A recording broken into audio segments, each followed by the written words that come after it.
evidence to demonstrate.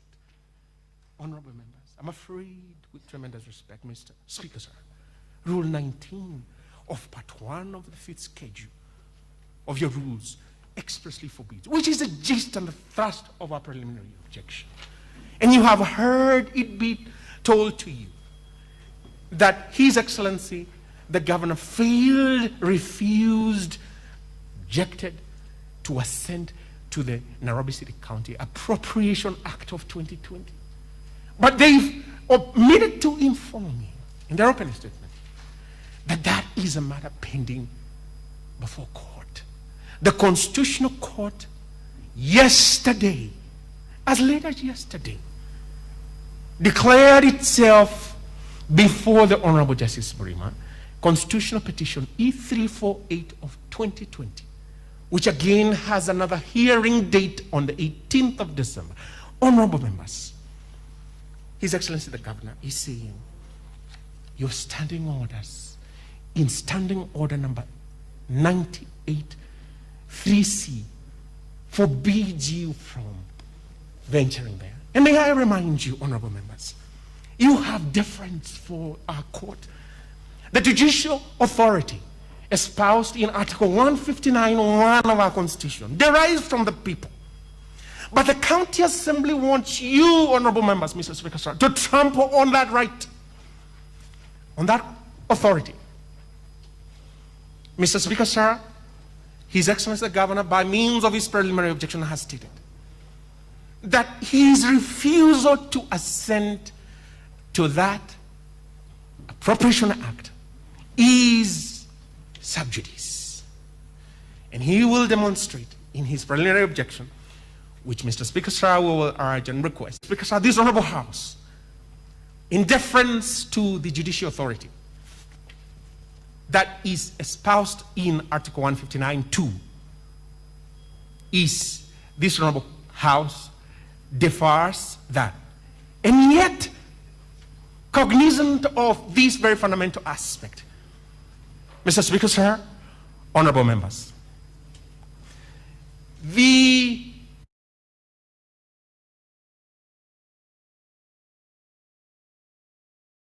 which His Excellency the Governor will demonstrate to you in their own that yellow volume, that should be volume 1, are annexed the orders of the court showing that the proceeding is alive. And therefore, my honorable, lovely members of the Senate, His Excellency the Governor is saying there are pending proceedings implicated herein. Is it feasible for you, honorable members, Mr. Speaker, sir, to suspend and close your eyes and be and act blind with tremendous respect to the provisions of Standing Order number 98 3C? His Excellency the Governor will beg the floor on a preliminary nature. By virtue of Rule 13, he will move this Honorable House, Mr. Speaker, sir, to request and urge you to make a ruling on Rule 13. And Rule 13 of your standing rules in Part 1 of the 5th schedule permits you to grant half an hour for the adjudication of the preliminary objection. Honorable members, the issue will be now, if you are not satisfied, if you see no statement from the Speaker of the County Assembly that there was indeed compliance with the preliminaries of the purported impeachment. Unfortunately, with tremendous respect, honorable members, you have to down your tools. And this is expressed in Section 15 of the Impeachment Bill 2018. It has passed from you, although it is pending before the National Assembly, for persuasion. And then His Excellency will demonstrate and he will show your honorable members, Mr. Speaker, sir, that an issue that is pending before the court that is alive freezes whatever actions that are therein contained. And the pending impeachment motion that was originally filed on the 20th of February 2020 by the named third witness, Honorable Peter Imwatok, His Excellency the Governor will demonstrate, has never been withdrawn by operation of the standing orders of the Nairobi City County Assembly. Therefore, His Excellency the Governor is saying he has been subjected to an unfair process. That which violates Article 47(1) of our Constitution can never be validated retrospectively, introspectively, or otherwise howsoever. It cannot. It is dead on arrival. Honorable members of this House, let me rehash that on the 24th of September this year, that the High Court intervened in a very crucial aspect of the existence of this House in the life of your tenure. When this Honorable House, as well as the National Assembly, were threatened with, should I say, the truncation of its current term, the High Court intervened in deference to that decision. Honorable members, we are gathered here before you, and honorable members, in 2013 as well. Mr. Speaker, sir, you did ask the Supreme Court to assert the authority of this House by judicial intervention, and it was indeed declared that this Honorable House has that authority that cannot be whittled down, it cannot be otherwise compromised by any writ or any action or even judicial ingenuity. Honorable members, His Excellency the Governor therefore implores and urges you that as we delve into, you give him the opportunity in furtherance of Rule 13 to demonstrate to you that the issues of his alleged commission of national crimes purported in the accusation number 1I, that he is not able to address the same matter sub judice. The issue of the alleged non-funding of NMS, His Excellency the Governor is not able to address on you. He defers to your standing order number 98.3c because the High Court in petition E348 of 2020, Nairobi City County Government versus NMS, His Excellency, I'm sorry, Mr. Speaker, sir. His Lordship, Mr. Honorable Justice Mrima, has stayed the operations of that act, under which, honorable members, the NMS has been claiming funds. How is it then His Excellency can be accused of failing to release funds to the NMS? In all fairness, honorable members, you will see therefore that those charges, 90% of which relate to court proceedings, cannot be incised, removed from, or otherwise extricated from the last paragraph 4 allegations. Honorable members, inevitably, in the end, we have to assess the application of the Rule 19 of this Honorable House standing orders to the 5th schedule, part 1. Honorable members, so that I yield the last 15 to Mr. Nyamu, my learned friend. I will yield to him so that he can demonstrate to you that what is masked in the position of His Excellency the Governor, what is masked as an impeachment process, it is a witch hunt. For what? Because His Excellency the Governor has insisted being a stickler to the law, just as he is before you. They received the preliminary objection. They know they never filed any evidence. Mr. Speaker, sir, honorable members, they filed nothing before the Assembly because nothing was tendered before you on the 4th of December. Honorable members, you would have scrutinized that by now. You would have known by now. You would have seen and answered by now. You would even have, in minuscule way, your honorable members, Mr. Speaker, sir, seen the veracity of the said alleged evidence. Mr. Speaker, sir, there is one very fundamental aspect. If a man should be denied audience, if a man or a woman should be denied audience when they are faced with accusations and then sentence is passed against them, is that not in violation of your standing order number 75? That every person should be given a hearing, even the county assembly own standing orders. His Excellency the Governor wants to show you in standing order number 72 1A, there was no compliance. And if a man or a woman should be told, I'm charging you with this, but with no evidence, no court of law would convict them. Mr. Speaker, sir, I therefore urge you to allow us, as His Excellency the Governor is beseeching you, honorable members, that if a matter pending before court, even the county assembly lawyers will be aware to confirm. It is before the Honorable Justice Ndomanderi today at 3 p.m. for a ruling. It's a live proceeding. Does it meet the threshold of standing order number 98? 3C? It does. It does. What do we do in the circumstances?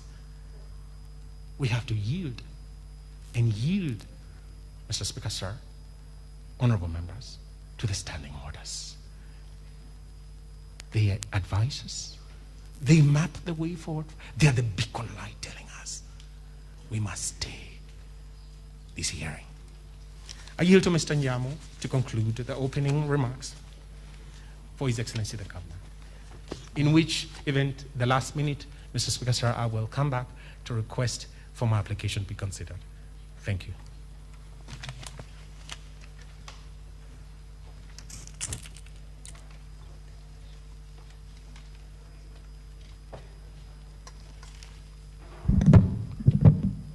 May it please the Honorable Senate, as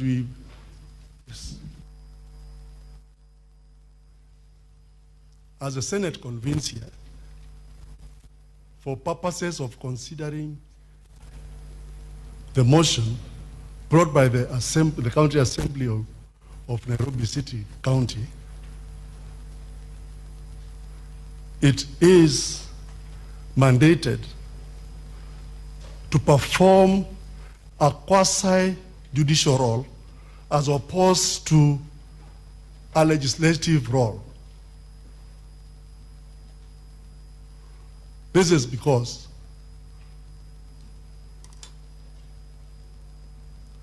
these proceedings are proceedings that relate to a matter that may affect the fundamental rights and freedoms of an individual as envisaged under Article 47, 2 of the Constitution. And we'll be urging this Honorable Senate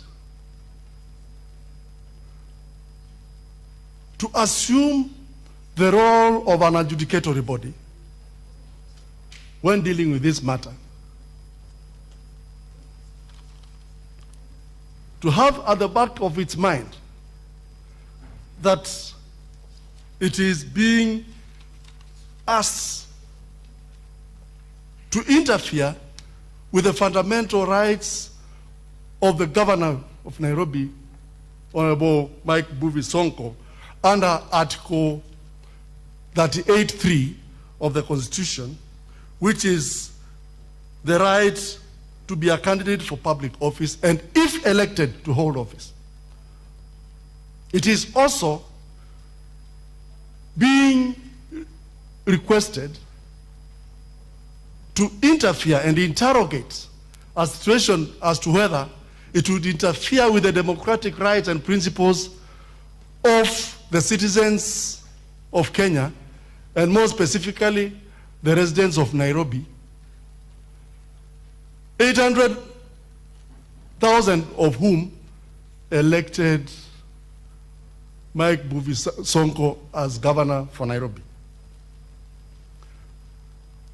Honorable members of the Senate, in these particular proceedings, we shall be urging the House to consider that removal proceedings are initiated at the County Assembly and concluded at the Senate. And in that sense, it will not be tenable, and we would urge the court to find so, this House to find so, that anything that was not initiated at the Assembly would be introduced in this Honorable House. We shall be making reference to the letter of invitation that was served upon the governor, which letter referred to particulars and evidence as forwarded to the Speaker of this House by the Speaker of the County Assembly. And it is on the basis of that invitation and the documents that were served upon the governor by the clerk of this Honorable House that a response was prepared. Mr. Speaker and the members of the House, we shall be requesting that this House bears in mind the provisions of Article 50, Sub-Article 2 of the Constitution, where it is provided that an accused person shall have the right to be informed of the charges with sufficient detail to answer to the same,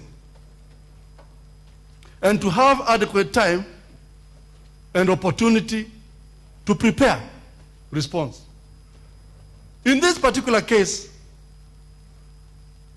as at the time of invitation, and as at the time the governor was required to respond, the only material that he had was the notice of motion and the documents that are listed in our response. Yesterday evening, after having filed the response, we collected a bundle of documents that had been introduced, which included a written statement by the mover of the motion, which had been amended, which was tantamount to amending the motion, as the same had annexures. It goes without saying that by the time the mover of the motion was initiating that motion, he had these documents.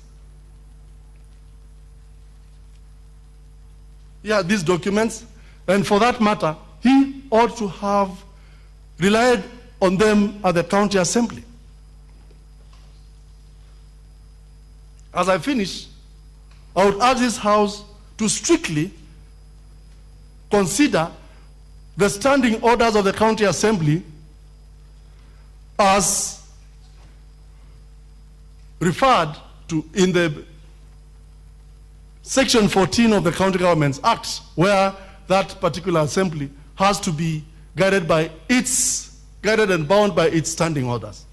And that's how standing order number 72, 73, and 67 come about, where the procedure and the documents that ought to have been, the evidence, which provide that evidence ought to have been provided at the inception of the motion. We shall be urging this Honorable House not to allow any additional documents are the same would be tantamount to the amendment of the motion, in which case this particular House would have no jurisdiction over. On matters procurement, as I finish, I wish to state that matters of procurement, the County Assembly shall be called upon to demonstrate nexus between what happened in procurement and the governor, as the governor is also an accounting officer. At this point, I would be urging my learned friend, Mr. Ondieki, to conclude. Honorable members. Thank you, Mr. Speaker.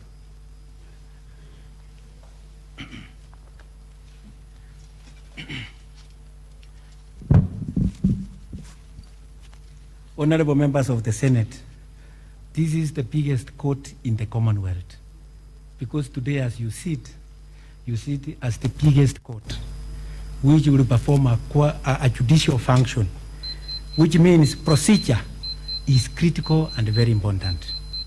I wish to urge you that the Senate has protected devolution. The Senate has provided leadership. The Senate has protected democracy. So we urge this Senate, as you sit as the High Court, as a Supreme Court, to ensure that the procedure, the legal procedure, because the County Assembly is bound by Article 10, it is also bound by Article 47, that the procedure must be law. This, I also wish to submit that there is no proper notice of motion before the Senate that it will warrant an inquiry for impeachment, because the County Assembly flouted all their rules. They flouted all their standing orders. They flouted the Constitution. And that is why we are saying the Senate, as the protector, promoter, and the defender of democracy, defender of the rule of law, defender of constitutionalism, must stop this on the tracks. Let this motion go back to the County Assembly. Once it is properly formulated and it follows the procedure, then it can land back to your desk. Yes. I do not want to repeat, but I also wish to submit that the doctrine of separation of powers is very clear. So if the courts are inquiring and the courts are independent institutions competent to inquire, then it is only fair and just within the context of Order number 98 of the Senate Standing Orders that there are active cases that are going on in the High Court and the lower court. It's only fair and just that this is allowed to be concluded, then these matters can be properly addressed depending on the outcome of those proceedings. The Honorable Senators, I wish to take you to Pontius Pilate. When he went to sleep at night with his wife, the wife told him that that man is innocent. So the following day, he had a chance to release one person. There were two people, Barnabas and Jesus. So when he said, whom do you want me to release? The people shouted, Barnabas. But you all know, your lordships, you and the Senate, that Barnabas was not the innocent person. The innocent person was convicted. With those few remarks, I urge you to protect the rule of law and the constitutionalism. Okay. Honorable Senators, having listened to the opening statements, this is what I want to say, that in the course of their opening statements, both County Assembly and the Governor have made certain applications. In respect of the County Assembly, an application has been made requesting the Senate to issue summons for 11 named individuals to appear before the Senate. That application was made via the letter dated 14th December 2020, but which could only be canvassed in the first instance before the Senate after the commencement of the hearing today. The letter is in issue appears at serial number 8 in the documents before the Senate. On behalf of the Governor, an objection has been raised, among other things, on a preliminary basis that certain requirements precedent to the process of impeachment at the County Assembly were not met, and that the paramount that the rule of 19 of part of the 5th schedule of the standing orders bars us from proceeding. Honorable Senators, Rule 29 of the Rules of Procedure for this hearing in plenary provides as follows, and I quote,